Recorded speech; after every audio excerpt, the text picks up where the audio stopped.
Welcome back, my fellow mobile gamers of YouTube. My name is NimbleThor, and I've got some great games to share with you guys today, including a kick-ass action platformer that I think is one of the best games to release this year. And hey, if you're one of those 70% who haven't subscribed yet, do yourself a favor, and me as well, I guess, and subscribe so you don't miss any future videos, and leave a like on this video to help give it a boost in the YouTube algorithm. Now, I know I teased you a bit here in the intro by talking about a sweet action platformer, but instead of making you wait around till the end of the video to hear more about that one, how about we just jump straight into that game right now, called My Friend Pedro, which is an adrenaline-pumping shoot-'em-up action platformer where we have to keep a constant momentum to avoid losing our score multiplier. Split into 37 challenging side-scrolling levels, the game has us move our character by dragging and releasing a finger to fling ourselves in any direction. While in the air, we can then tap to shoot objects and enemies with awesome slow-mo and special effects, making this an awesome experience. The gameplay very much feels like a speedrun where we must keep moving forward, and if we lose all 3 of our lives by getting shot by the enemies, we have to restart from the last completed level again. The gameplay experience really isn't much unlike Cookies Must Die, although I just wish we'd be able to move again while in air like we can in that game, as it makes the movement feel a bit more fluid. The art style is simple but polished, the controls are easy to get used to, the small story is humorous, and the levels are well designed and have a high level of variety. My Friend Pedro monetizes through occasional forced ads, incentivized ads to restart at checkpoints, and then a single $2.99 in-app purchase to remove all ads and unlock an additional game mode. It can be played offline, takes up 199 megabytes of space, and it's overall just a really solid mobile game that I think any fan of action platformers is almost guaranteed to enjoy.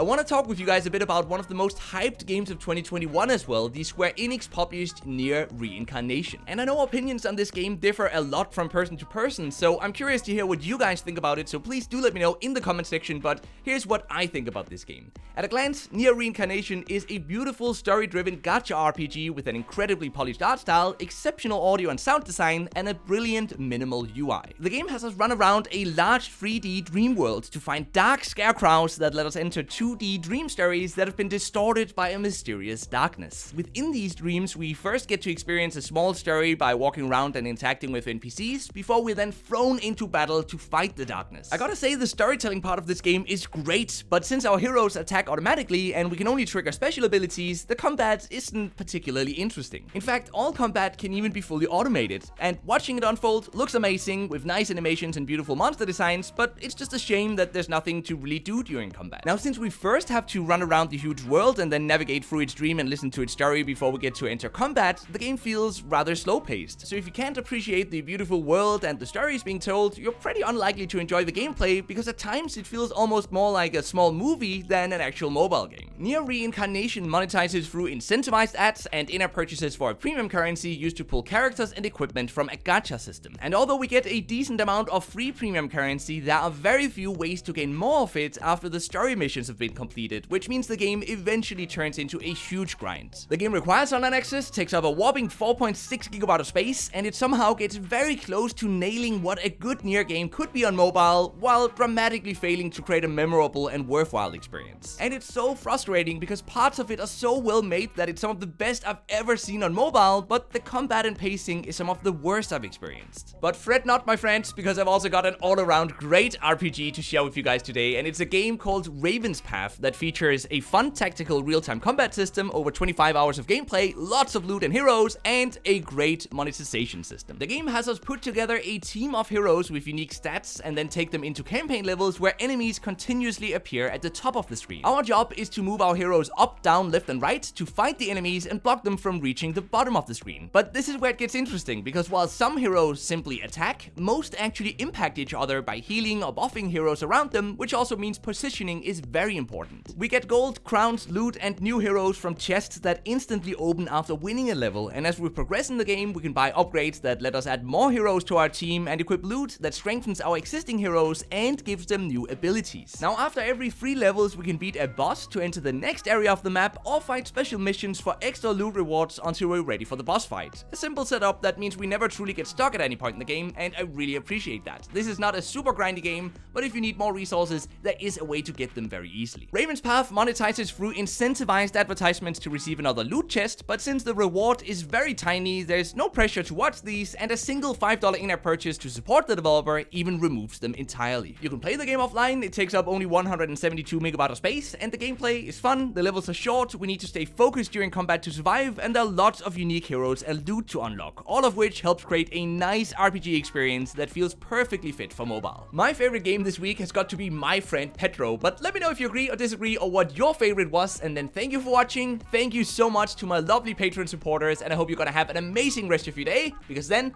until next time, just keep gaming, stay awesome, and I'll see you guys around. Talking about a sweet, sweet action platformer, but instead of you